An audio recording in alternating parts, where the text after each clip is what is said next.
तो सबसे बड़ा सवाल यही कि बच्चे आखिर कितने अच्छे हैं, आरएसएस प्रमुख के बयान के मायने क्या हैं, इस पर आज हम बात करेंगे। हमारे साथ खास मेहमान मौजूद है। सबसे पहले परिचय करवा दूं, हमारे साथ आज की चर्चा में शामिल हो रहे हैं दुर्गेश मिश्रा, संघ के समर्थक हैं। राजेंद्र आर्य हमारे साथ हैं, कांग्रेस पार्टी के प्रवक्ता हैं। और साथ ही साथ हमारे साथ हैं प्रोफेसर एसएल शर्मा, विभागाध्यक्ष समाज शास्त्र विभाग के राजस्थान विश्वविद्यालय से। और निरंजन पोद्दार हमारे साथ हैं, राजनीतिक विश्लेषक के तौर पर। पोद्दार साहब, आप कैसे देख पा रहे हैं संघ प्रमुख के इस बयान को, और आज के परिप्रेक्ष्य में ये कितना सार्थक बयान आपको नजर आता है?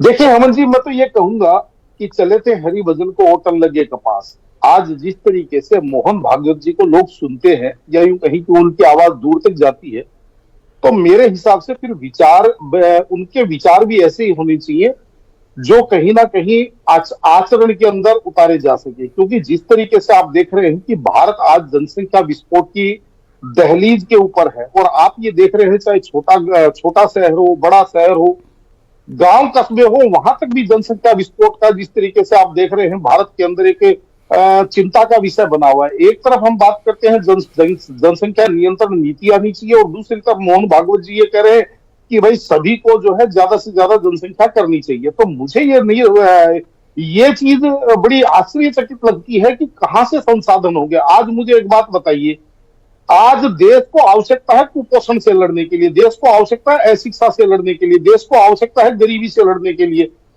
तो मेरा यह मानना है हेमंत जी कि आप गुणात्मकता की बात कर रहे हैं, आपको गुणवत्ता की बात करनी चाहिए। क्योंकि जिस तरीके से आप देख रहे हैं कि आज हम चाइना को छोड़ करके भारत आज विश्व के अंदर सबसे बड़ा जनसंख्या वाला देश बनते जा रहा है, और जो दुनिया का जो भूभाग है वो भारत का कितना प्रतिशत है, जबकि यहाँ जनसंख्या कितने प्रतिशत है दुनिया की, यहाँ जल कितना प्रतिशत है और जनसंख्या कितने प्रतिशत है।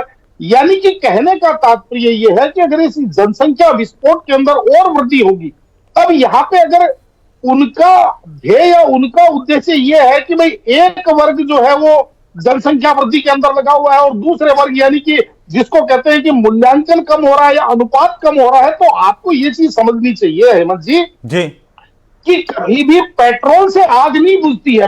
आग बुझाने के लिए तो पानी की बौछार करनी पड़ती है। अगर आप ये कहें कि आग का समाधान पेट्रोल है, आग से आग बुझाई जाएगी, फिर तो आप ये जो बात करते थे एक हाथ में कंप्यूटर एक हाथ में कुरान, फिर ये सारी की सारी मतलब आपके जुमले साबित होते हैं क्या? तो कहने का तात्पर्य ये है, मेरा यह मानना है कि मोहन भागवत जी को जिस तरीके से जनता अपने शिरोधार्य समझती है, उनको साक्षी महाराज या गिरिराज सिंह ब्रांड बातें नहीं करनी चाहिए।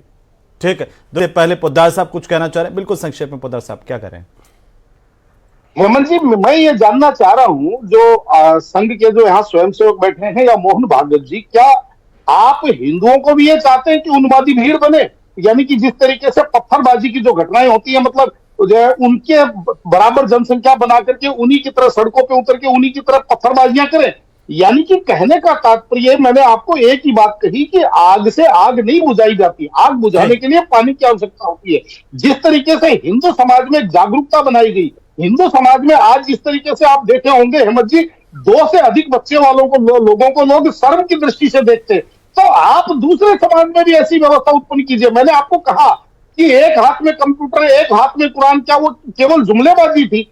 यानी कि कहने का तात्पर्य ये है कि देश को आप कहां ले जाना चाहते हैं? देश को केवल आप लोगों की भीड़ और एक झुंड का जिसको कहते हैं भूभाग बनाना चाहते हैं, कि केवल वहां पे लोगों का एक झुंड या यूं कहें कि एक भीड़ तंत्र हो? यानी कि हम बात करते हैं एक तरफ लोकतंत्र की, दूसरी तरफ हम बात करते हैं इस तरीके से भीड़ तंत्र की, कतई उचित नहीं लगती मुझे हेमंत जी। तो ये तो बड़ी कंट्रोवर्सी हो जाएगी। दास साहब कुछ कह रहे हैं? हाँ, मैं बात करूं जी। हाँ हेमंत जी, मैं बात करूं? हाँ बोलिए। देखिए हेमंत जी, ऐसा है कि जिस तरीके से हम देख रहे हैं आज विश्व के अंदर बहुत सारी चीजों पे चर्चाएं हो रही है, चाहे जलवायु परिवर्तन हो, चाहे प्रदूषण हो, और हर आदमी इस चीज की मार झेल रहा है। आज मुझे एक बात बताइए, वही दिल्ली, वही सारा का सारा उत्तर भारत, आज इतना प्रदूषण क्यों है? भाई प्रदूषण से पहले आप ये देखिए कि जनता के जो जनता का घनत्व है वो कितना हो गया है। जिस तरीके से जो कंक्रीट के जंगल उत्पन्न हो रहे हैं वो किस वजह से हो रहे हैं? वो इसीलिए तो हो रहे हैं ना, क्योंकि जनसंख्या वृद्धि हो रही है, जनसंख्या विस्फोट हो रही है। रही बात जी। जो ये अभी बता रहे थे, चाहे बांग्लादेश का उदाहरण दे रहे थे, चाहे हिंदुस्तान के अंदर ये कह रहे थे कि जनसंख्या के अंदर जो संतुलन है वो कहीं ना कहीं बिगड़ रहा है। चीन का भी तो उदाहरण दिया, मुझे मैं